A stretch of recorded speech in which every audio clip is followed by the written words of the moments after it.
함께 인사하겠습니다. 잘 나오셨습니다. 성도님 얼굴만 봐도 은혜가 됩니다. 사랑하고 축복합니다. 사랑하고 축복합니다.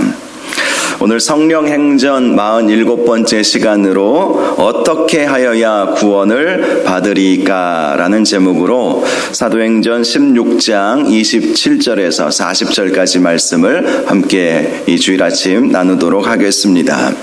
한 대학생이 신앙심이 좋다고 소문이 난 노 교수님을 찾아가서 이런 질문을 했습니다. 교수님, 제가 구원받기 위해서는 시간이 얼마나 걸리겠습니까? 그러자 노 교수는 몇 분이면 되지.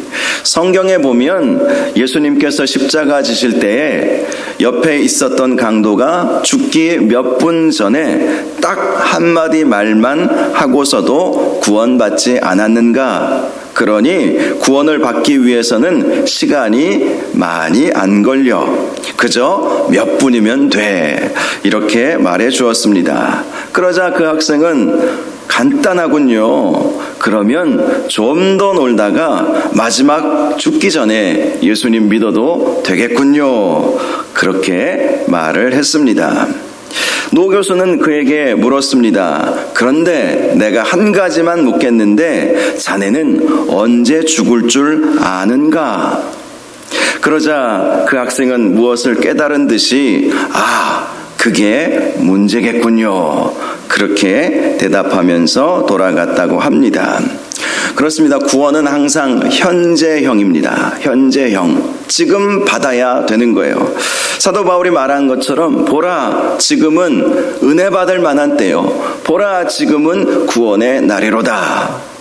구원 받는 것을 나중에 죽기 전에 우리가 받을 수 있는 것 아니겠는가?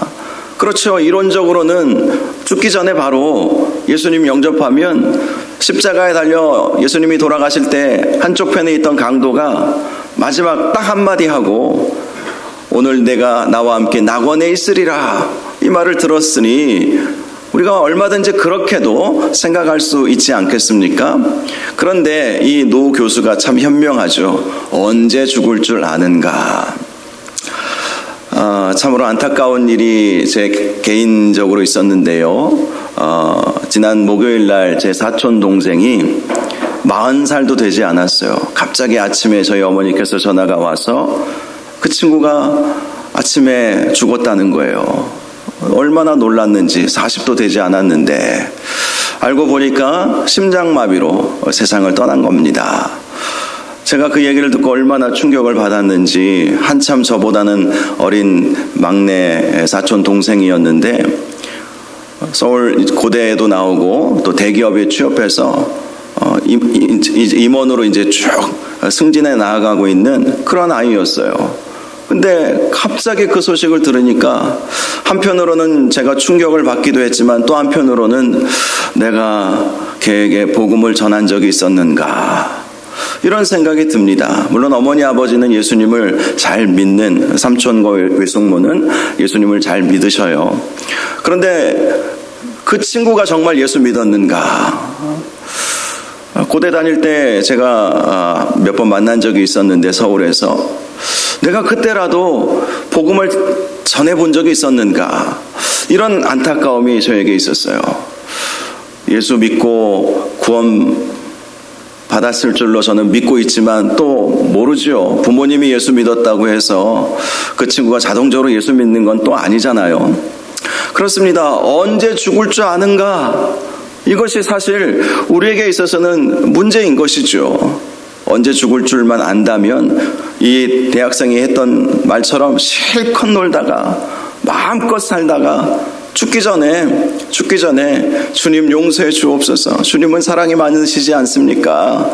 주님 용서해 주옵소서. 나를 받아 주옵소서. 그러면 천국 가는 거잖아요.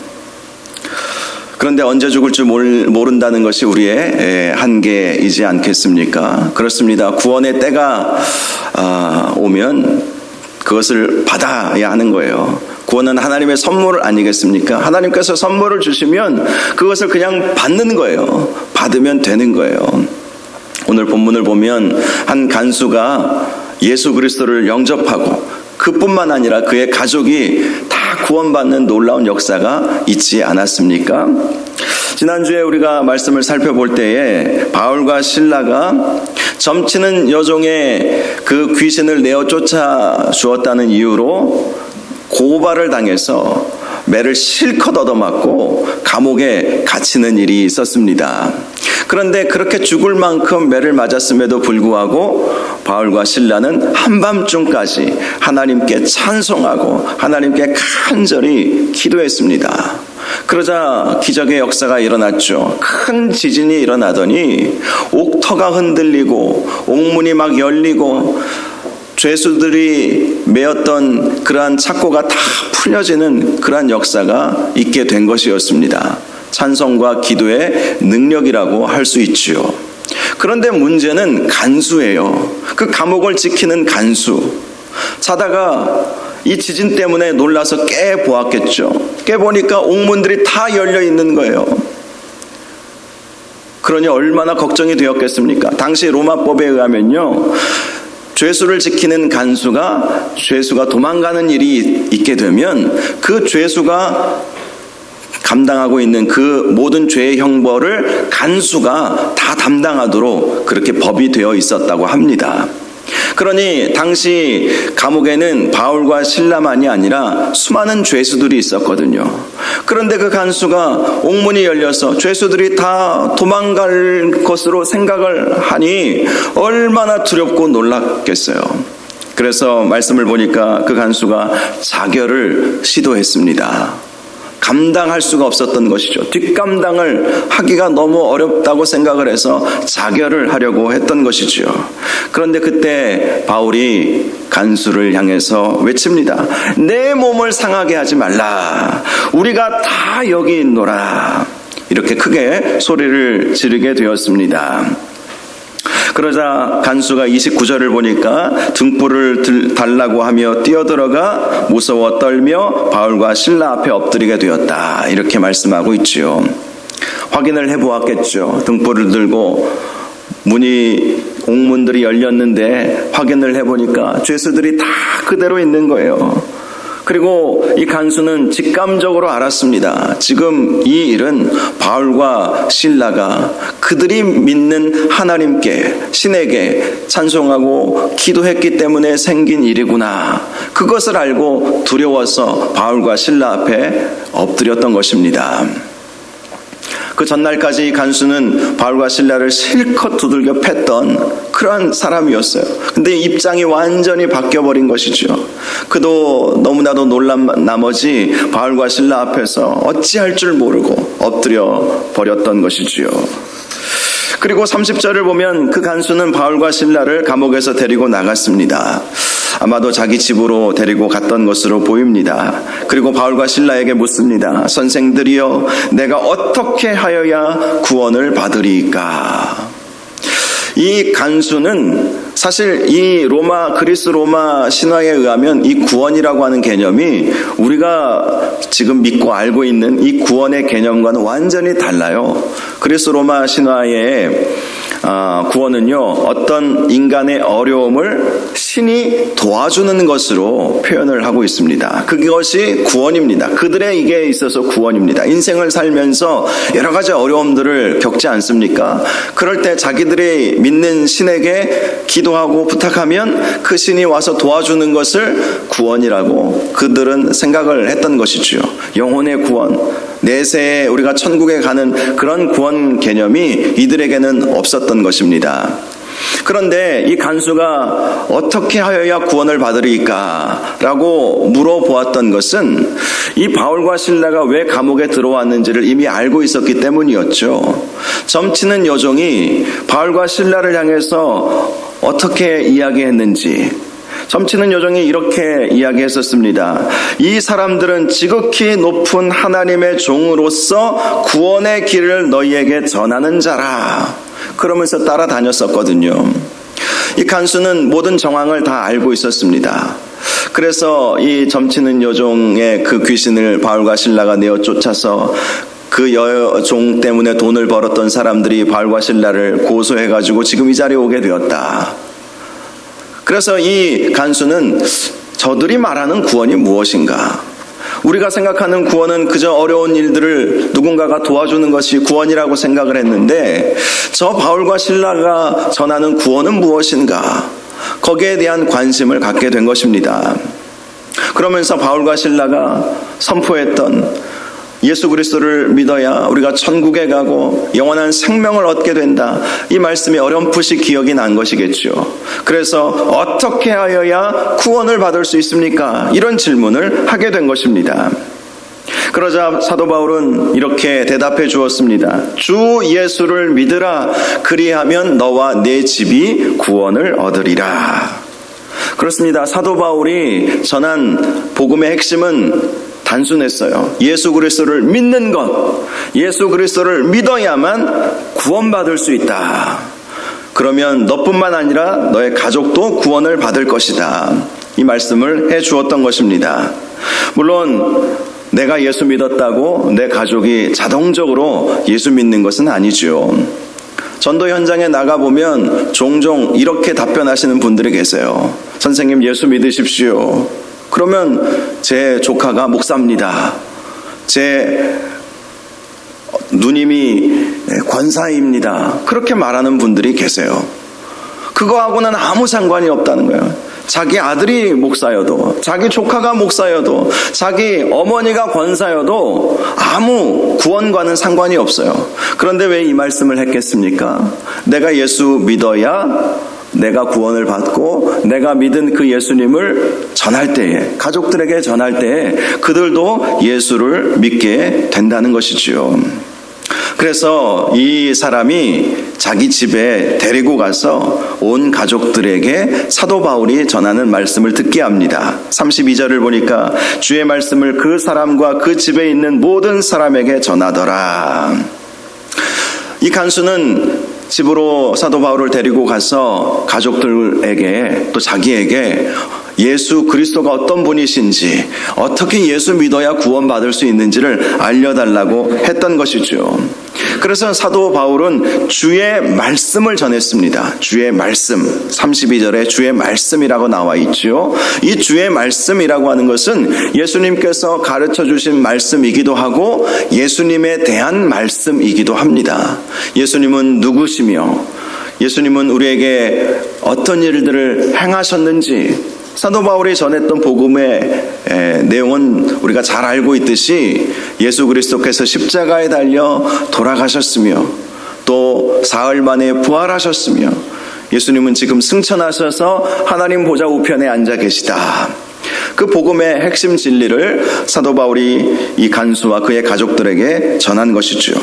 그러자 33절을 보니까 그 밤 그 시각에 간수가 그들을 데려다가 그 맞은 자리를 씻어주고 자기와 그 온 가족이 다 세례를 받게 되었다라고 말씀하고 있습니다.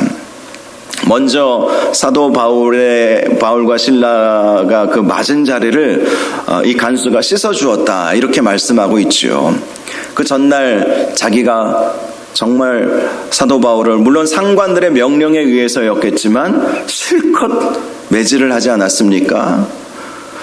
그 사실에 대해서 자기가 모르고 한 일이지만 씻어주면서 회개한 것이죠. 이 씻어주었다라는 것은 그저 상처만 치료해 주었다라는 그런 의미가 아니라 회개의 시간을 가졌다라는 것입니다. 우리가 여기서 구원을 어떻게 받게 되는지를 발견할 수 있죠. 먼저는 마음으로부터 예수 그리스도를 받아들이는 것이 필요하죠.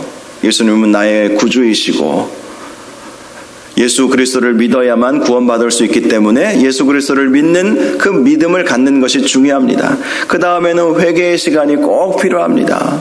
내가 인생을 살아가면서 주님을 모르고 살았을 때에 내가 행했던 모든 죄악들을 다 주님 앞에 토설하고 용서를 구하는 그러한 시간이 필요한 것이지요. 그 다음에 온 가족의 세례를 받았다라고 한 것처럼 세례가 필요합니다. 세례를 받아야만 하는 것입니다. 그래서 저는요, 예수님을 제대로 영접하지 않고 병상에 누워 계신 분들 중에 신방을 가서 보통 영접 기도를 하게 하죠. 복음을 전하죠. 그리고 예수 그리스도를 믿겠느냐라고 물어보았을 때 마지막 순간에 예수 믿겠다고 하시는 분들이 꼭 있어요.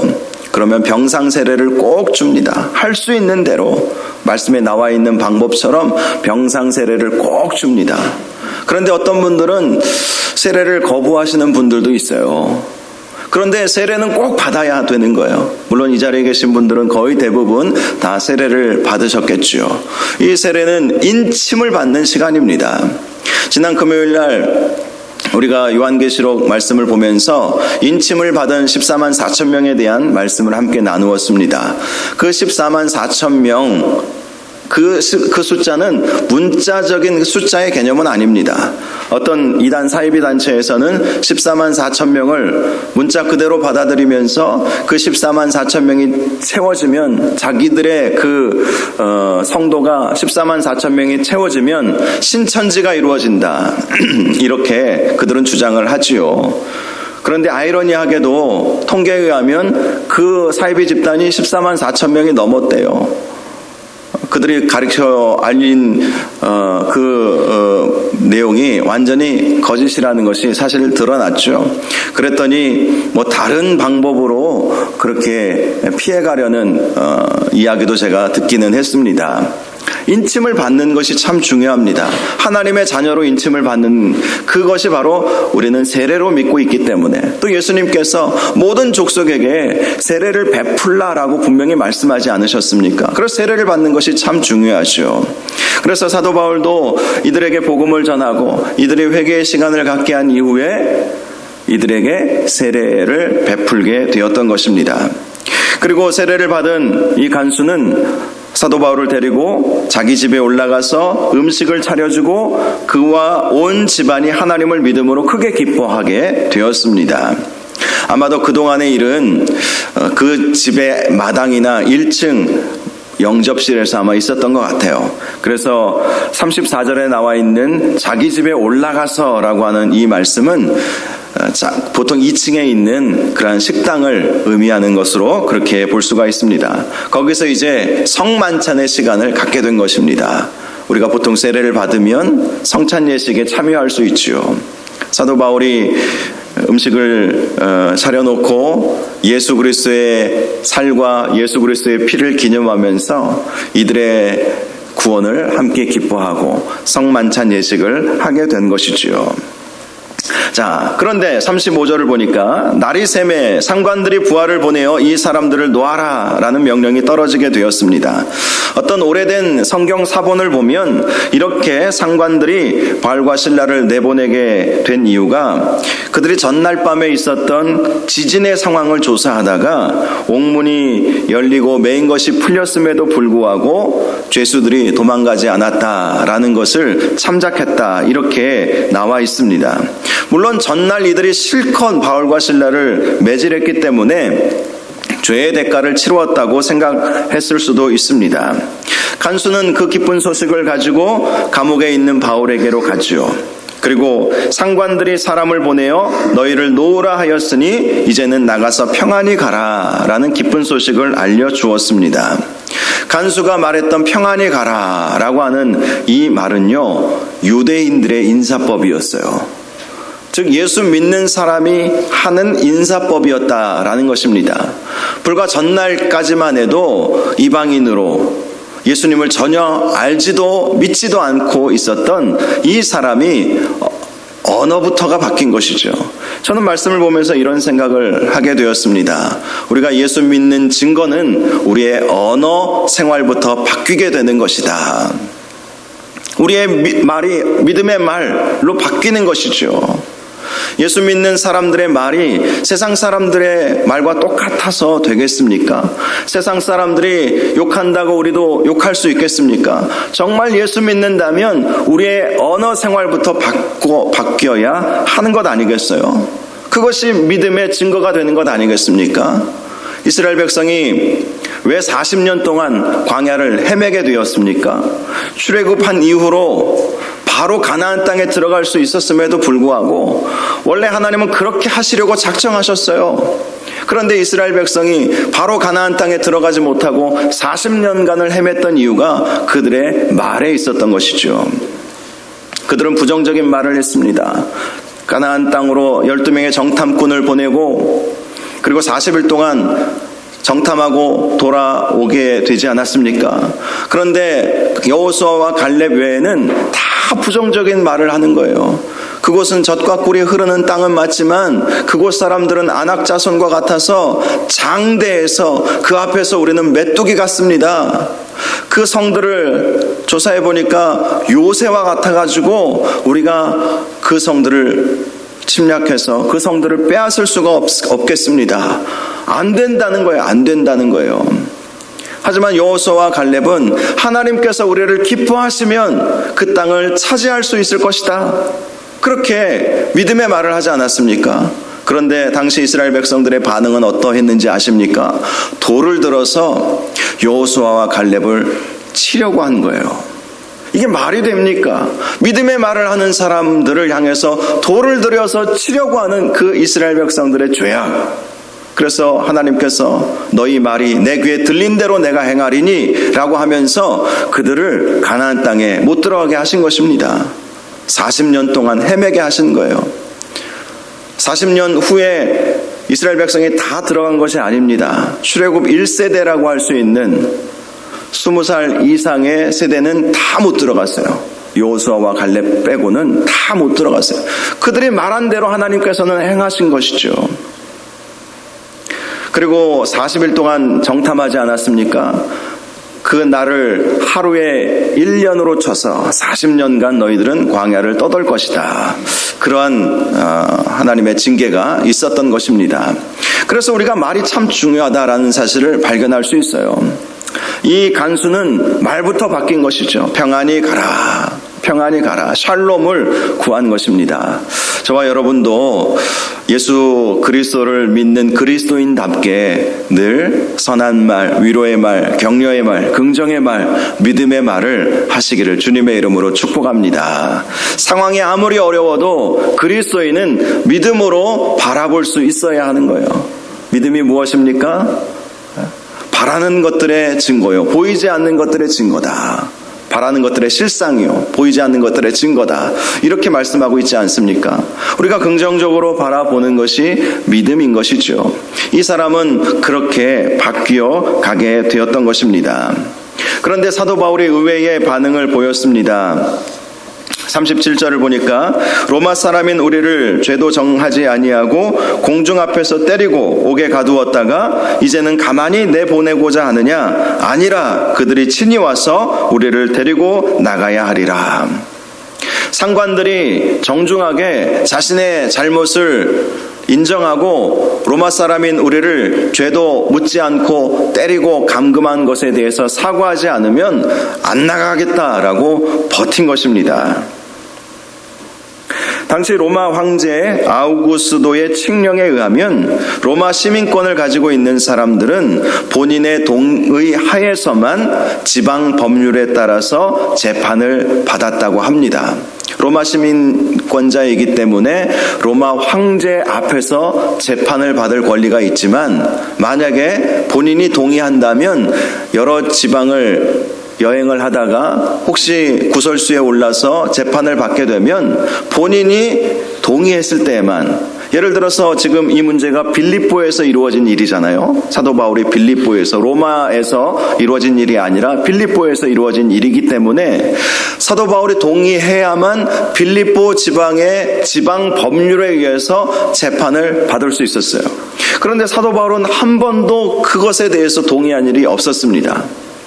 바로 그 문제를 제기한 것이죠. 나는 로마 시민권자이기 때문에 내가 동의해야만 너희가 나를 재판하고 너희의 법률에 의해서 나를 때리든지 감옥에 가두든지 해야 되는데 너희들 마음대로 해놓고 이제 와서 가만히 나가라고 하느냐? 너희들 상관들이 와서 나에게 사과하지 아니하면 안 나가겠다라고 지금 버티고 있는 상황입니다.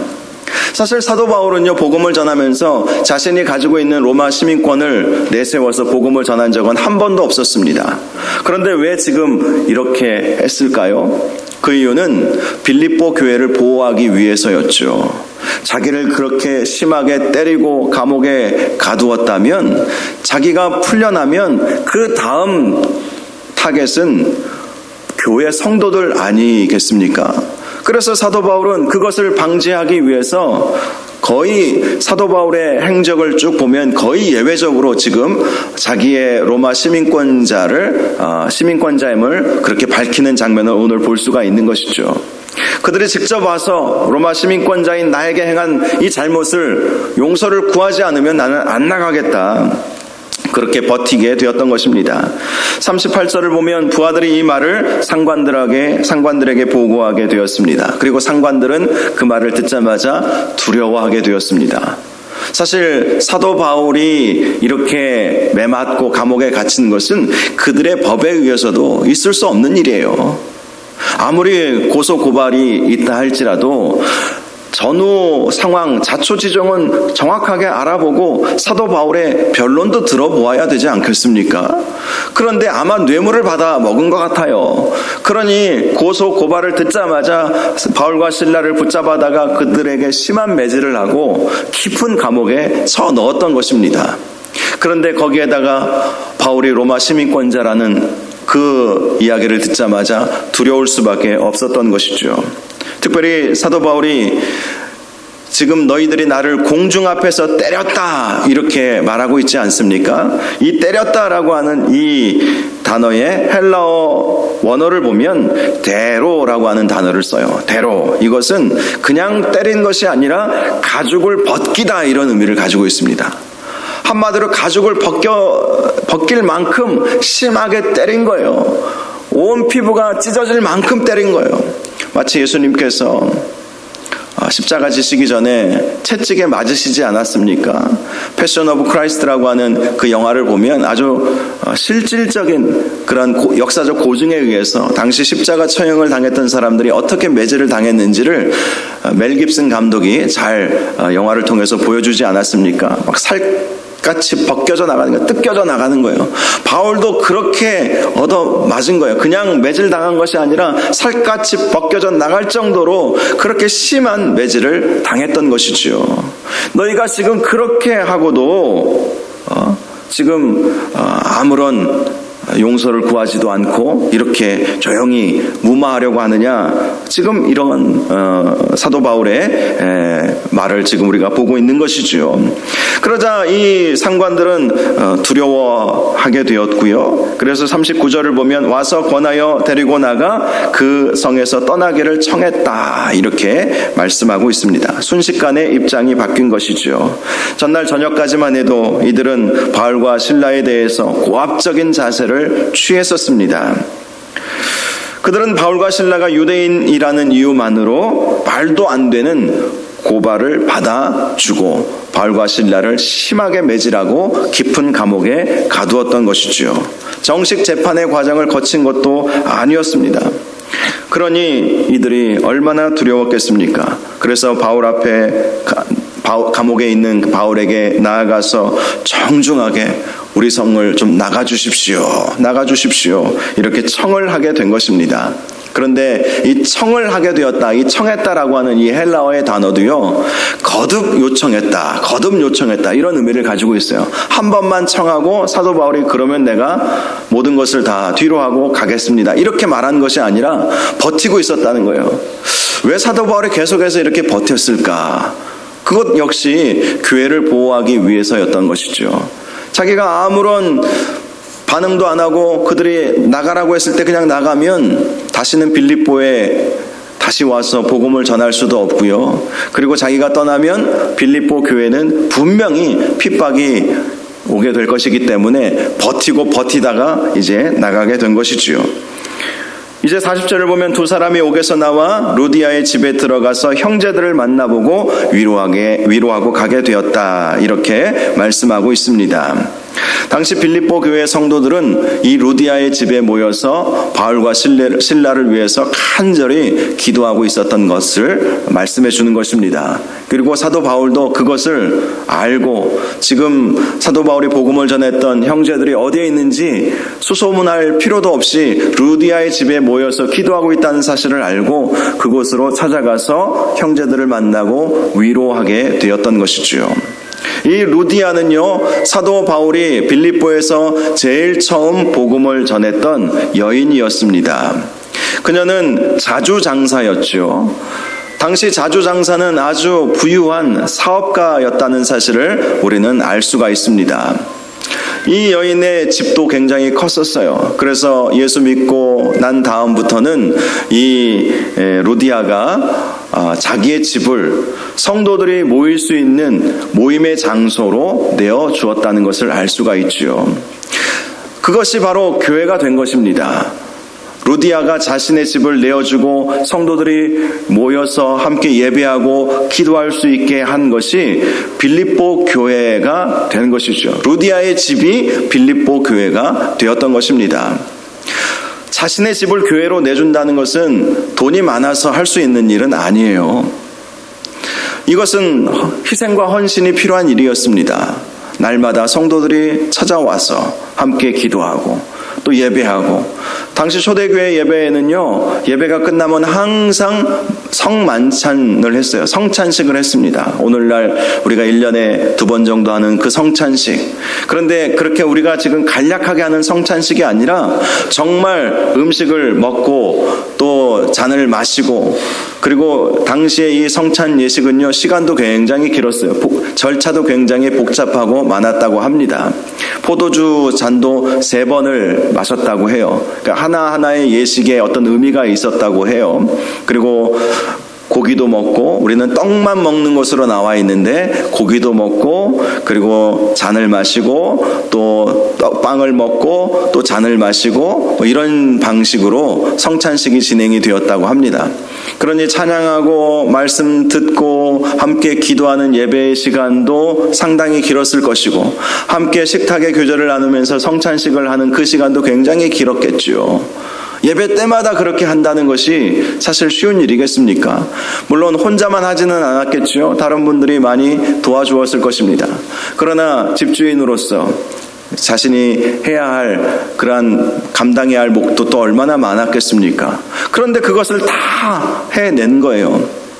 이 루디아가 바로 그러한 역할을 하면서 빌립보 교회를 아름답게 세워나가게 되었다라는 것을 우리는 볼 수가 있습니다.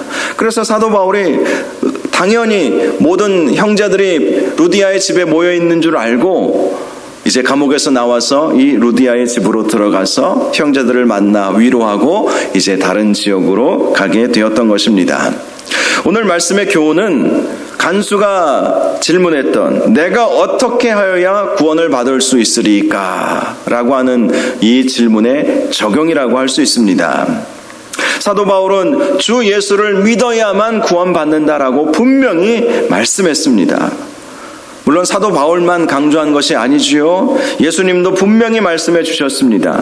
요한복음 3장 16절을 보면 하나님이 세상을 이처럼 사랑하사 독생자를 주셨으니 이는 그를 믿는 자마다 멸망하지 않고 영생을 얻게 하려 하심이라. 예수 그리스도를 믿는 자마다 멸망하지 않고 영생을 얻는다. 이것이 구원 아니겠습니까?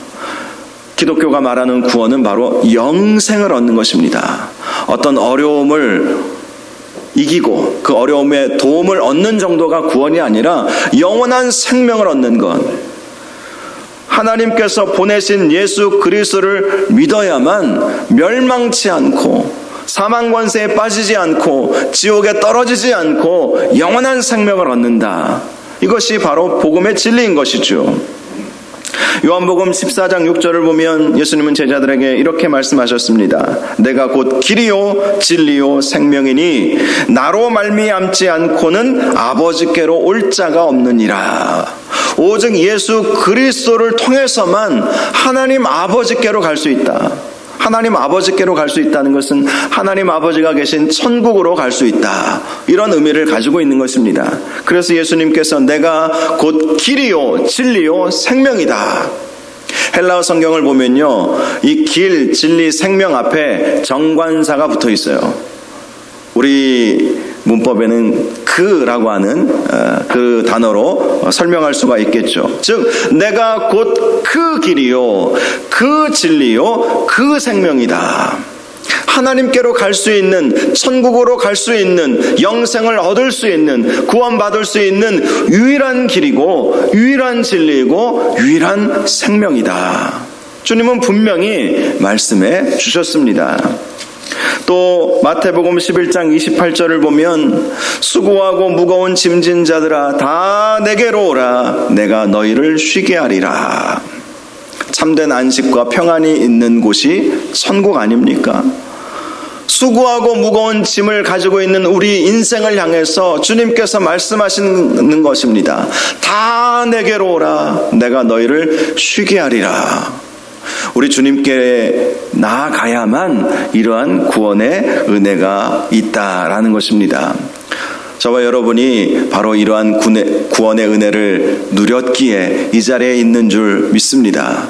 그러나 여전히 구원의 확신이 없는 분들도 분명히 있을 거예요. 그렇다면 이 시간 예수 그리스도를 영접하시기를 바랍니다.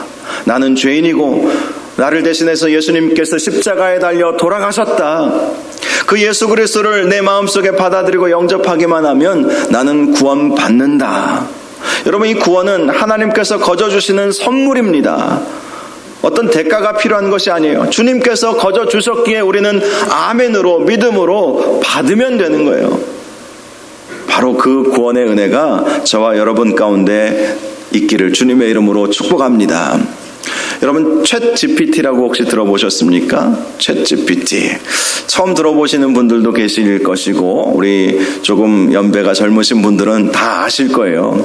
예전에는 어떤 정보를 찾으면 저 같은 경우는 옛날부터 다음이라고 하는 포털 사이트에 들어가서 뭘 이렇게 치고, 또 예전에는 그렇게 했는데 요즘에는 이제 구글에서 이제 어떤 정보를 찾죠. 그런데 요즘 젊은 사람들은요, 이 챗 GPT라고 인공지능을 탑재한 시스템이에요. 그래서 그 사이트에 들어가서 무슨 질문을 하면 쫙 설명이 너무 잘 나와요. 인공지능을 활용해서 그런 정보를 얻는 방법인데요. 제가 얼마 전에 이 챗GPT 사이트에 접속해서 기독교에서 말하는 구원은 무엇인가 하고 질문을 한번 해보았어요. 그랬더니 그 내용이 너무 은혜가 되고 인공지능이 한 것이지만, 그래서 앞으로 시대가 참 인공지능을 많이 활용할 시대가 되겠구나 이런 생각도 해보았는데, 그 내용이 참 길었지만 제가 좀 간략하게 여러분들에게 말씀을 드리면서 말씀을 좀 마치려고 합니다. 기독교에서의 구원은 죄에서 구원받는 것이며 예수 그리스도의 십자가로 인해 구원받을 수 있는 것이다. 이를 통해 하나님과 화목하게 되고 영원한 삶을 얻을 수 있다. 이 구원은 인간의 행동이나 노력에 의한 것이 아니라 순전히 하나님의 은혜이며 예수 그리스도를 믿음으로 구원받을 수 있다. 이렇게 제가 물론 내용은 더 길었지만 간략하게 요약을 해보았습니다. 그래요, 여러분, 우리의 구원은 죄에서 구원받는 거예요. 우리는 죄인이기 때문에 천국에 못 가잖아요. 죄인이 천국에 가면 그곳이 천국이겠습니까? 완전 지옥이지 않겠어요? 그러므로 우리의 구원은 죄에서 구원받는 것이고 예수 그리스도의 십자가의 은혜로만 구원받을 수 있는 것입니다. 우리가 구원받아야 하나님과 화목하게 되는 것이고 영원한 삶을 누릴 수 있는 것이죠. 이 구원은 우리의 행동이나 노력에 의해서 얻을 수 없고 하나님의 전적인 은혜로만 얻을 수 있는 것이죠.